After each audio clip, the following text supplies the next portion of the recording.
gamification embeds elements of games such as leveling curves and challenges into existing business and social processes. It applies thoughtful game design to promote real-world objectives such as customer engagement, employee productivity, or health and wellness. Gamification is the use of game elements and game design techniques in non-game contexts.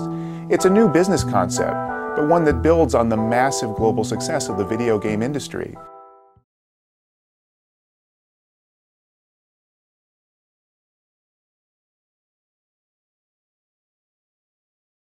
The game was largely inspired by the book that it's based on, but I'd done some research during my master's on the use of video games in education, and I felt that a lot of what I learned doing that eventually applied to the game. So I think it was a combination of sources. One day, the first day we started at One Clover Cuckoo's Nest, I walked into class and Mr. Darbazi, who's a pretty chill guy, was really like chop chop, and it was kind of strange, and at first I thought he was really pissed at us. And then I was driving around in Kevin McCarthy's car looking for copies of the book because no one had it. So my first experiences with the book, or the game, were pretty random. I spent my first English class with the book in a car downtown. We circled it twice because we couldn't find it and nothing was open. So it was a pretty odd experience. It was a bit odd, but as it went on, I became more intrigued. I felt it was like a very interesting experience overall. He was like, "Okay, we are doing something different today," and I'm just like, what?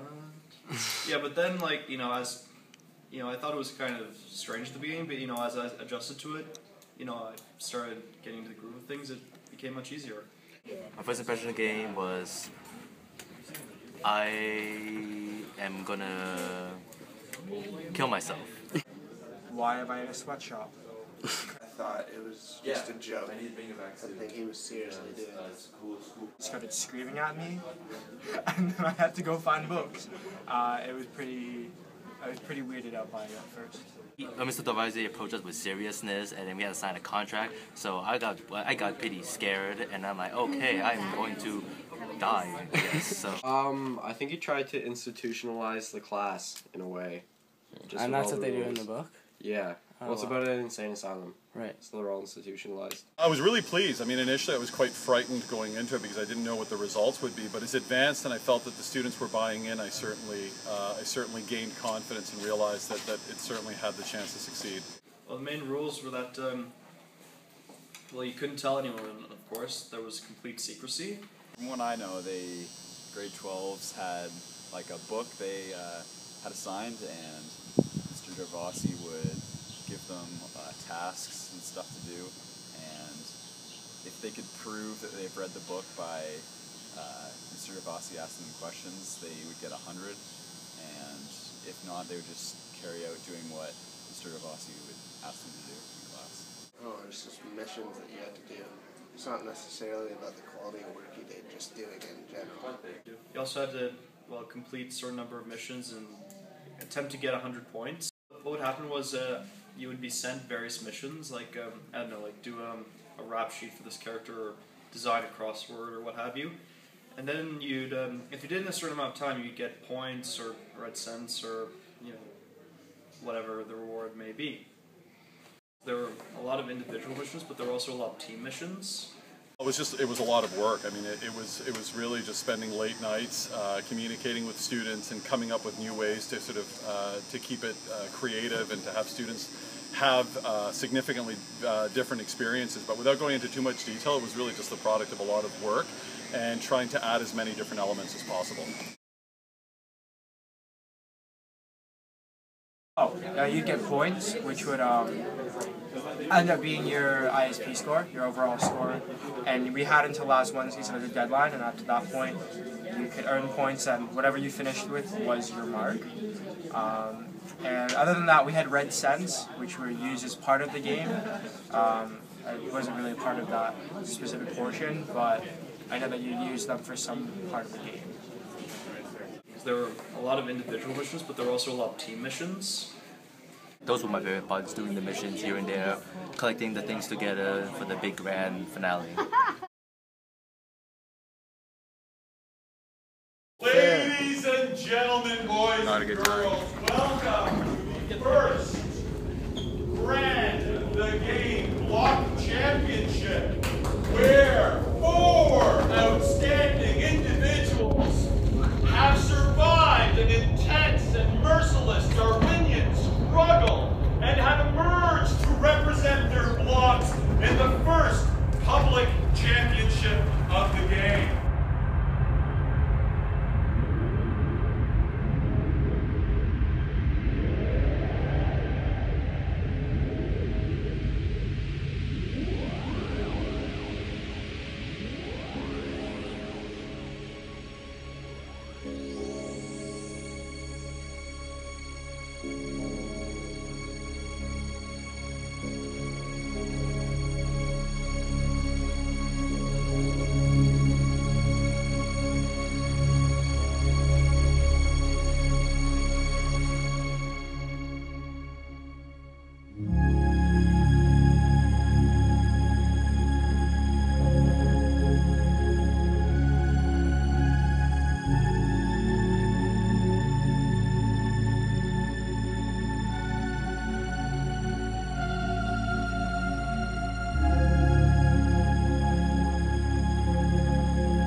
Maybe there may have been some advantages or disadvantages to some students along the way, but my hope is to make it as equal to all players as possible. I realized ISP just like essay writing and all the time. In the past years, we did the same thing, got a bit boring, was sticking to traditional essays. So this is a good change of pace. For guys, it's an easy way to do well. It was our ISP, our final ISP, I think it was 15% of our mark. So definitely it was very fair for guys to take the opportunity to kind of boost their mark up if they needed it with the exam. And clues and assignments are easy and fair. Oh, I was very happy with this as an ISP. Because we've been doing all this traditional stuff throughout the year, and I felt that it'd probably get a bit redundant after a while, just doing all these, plain old regular ISP type things. It was interesting, to say the least. I didn't like the book choice, but the game overall was pretty fun. It's definitely more engaging. It was very creative, interesting, and entertaining for the most part. It's kind of annoying. I rather would have just got an assignment. Really? Yeah. You wouldn't have rather had the game? I don't know. Probably not. Why? It's kind of annoying. Well, I guess it sort of made me engage me more and made me more involved in the book, as opposed to just memorizing facts and then just filling out this sheet and filling out that sheet. I think it's pretty cool, new way to teach, pretty interesting, and I think most of the grade 12s liked it. The game was unique, original, and fun. It was interesting of the challenges that we got, and I enjoyed it. I didn't really know how it was going to play out, and a lot of it was being built as we went along. So I really didn't see the end until about a week before it was over, but generally I was happy with the results. Definitely there were some rough spots that could be improved, but I feel there's an enormous amount to be gained through this type of educational system, and I feel that there's a lot to be explored and improved upon, so I ultimately feel that there is a place for this in an education curriculum.